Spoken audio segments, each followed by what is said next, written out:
Ibu tahu nggak, setelah selesai acara JIS, panitianya terima banyak temuan HP hilang. Terima temuan HP. Apa artinya, Bapak Ibu? Artinya orang-orang baik menemukan HP entah milik siapa, dia cari panitia, dia kembalikan ke panitia, tolong cari siapa pemilik HP. Biasanya kalau HP jatuh terus apa? Hilang. Ini dikembalikan ke panitia. Artinya apa, Bapak Ibu?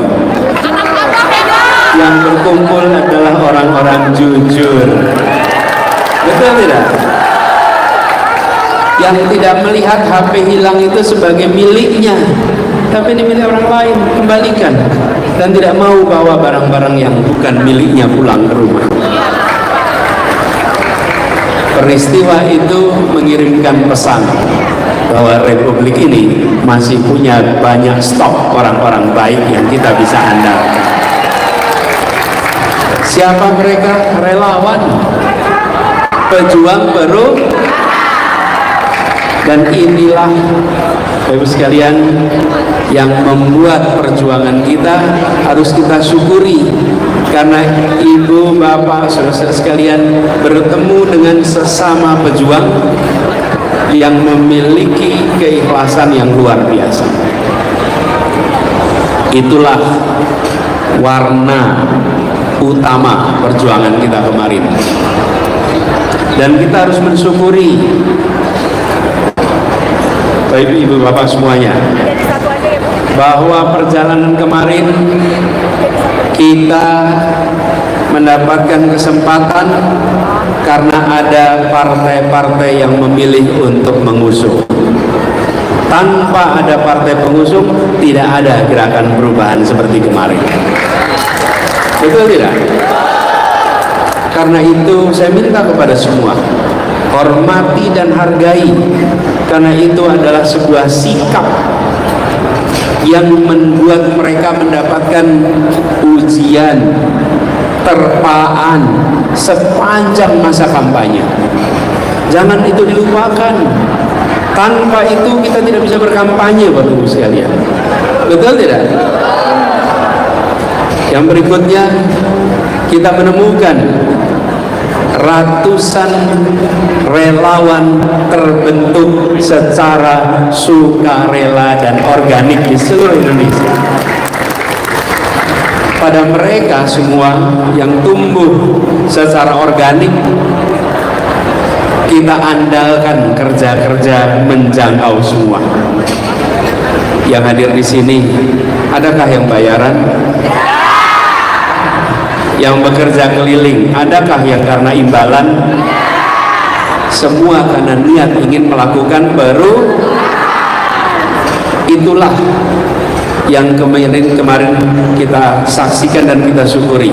Ada partai pengusung, ada simpul-simpul pejuang perubahan yang jumlahnya tak terhitung lagi. Di mana-mana, namanya pun beda-beda, seragamnya beda-beda, tujuannya satu. Untuk apa? Baru. Tujuannya satu, perubahan.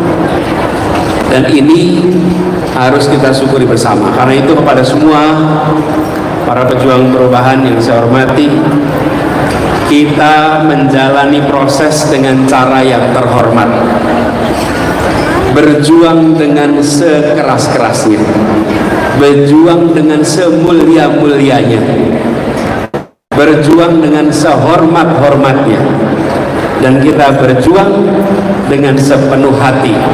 Karena itu sampai di ujung saya bisa katakan, apapun hasilnya kita keluar dengan kepala tegak dan rasa syukur dari proses ini. Betul ya? Keluar kepala tegak. Sejak 14 Februari sampai sekarang satu kata yang paling sering dikatakan kalau saya jumpa, paling sering saya dengar adalah kata bangga. Pak Anies, apapun hasilnya kami bangga. Pak Anies, apapun outcome-nya kami bangga. Apapun hasil kami bangga. Kata bangga itu yang paling sering diucapkan. Kenapa? Karena tidak ada hal yang perlu kita sembunyikan sebagai perjuangan. Ini adalah perjuangan yang kita kerjakan sama-sama. Karena itu, ketika kita jalan dengan terhormat, kita pun berjuang sampai tuntas, sampai ke MK. Dan untuk pertama kalinya dalam sejarah persidangan hasil Pilpres, Mahkamah Konstitusi memberikan dissenting opinion atas keputusannya. Sebelumnya tidak pernah. Kenapa?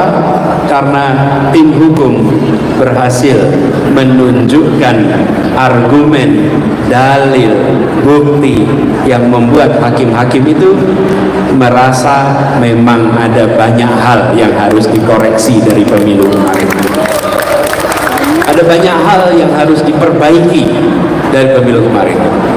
Di setiap butir-butir putusan dikatakan tidak diterima, tapi ada yang dikatakan harus dikoreksi. Artinya apa? Ada hal yang bermasalah. Artinya kita harus meminta ini koreksi ke depan, supaya pemilu kita pemilu yang tanpa penyimpangan, Pilpres yang tanpa penyimpangan. Ini PR kita ke depan. Saya ingin sampaikan kepada semua, begitu selesai putusan MK, saya katakan saya hormati putusan MK. Bukan soal perasaan. Kalau bicara perasaan kita boleh macam-macam. Betul tidak? Ada yang sakit hati, ada yang nongkol, ada kecewa. Tapi kita tunjukkan kita adalah orang-orang yang sanggup bernegara di Republik ini. Ini putusan tertinggi, hormati putusan itu. Dan saya selalu katakan, ketika hakim memutuskan, kita boleh tidak setuju, kita boleh kecewa, tapi keputusannya kita taati, hormati. Itulah fasenya. Dan sesudah itu, ketika KPU, saya dan Gus Imin memilih untuk hadir pada saat KPU menetapkan. Kami tidak tahu bahwa ternyata kami adalah pertama kali dalam sejarah Pilpres yang mau datang ketika penetapan hasil. Tidak ditetapkan, tapi pilih datang. Saya ingin mengajak pada semuanya, tunjukkan kita adalah orang-orang yang sanggup bernegara, orang-orang yang menjunjung tinggi adab, orang-orang yang menunjukkan ini loh marwahnya bernegara. Datang saat penetapan calon dan datang saat penetapan hasil. Disitulah konsistensi kita dalam bernegara.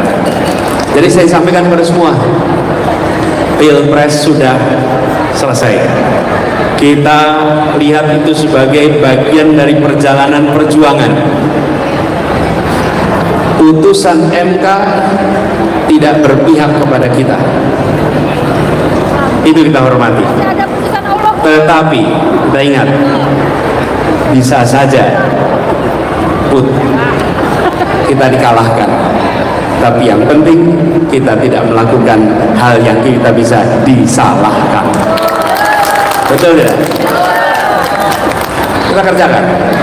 Bisa kalah, tapi jangan salah. Ini saya ingin pada semuanya, garis ini selesai.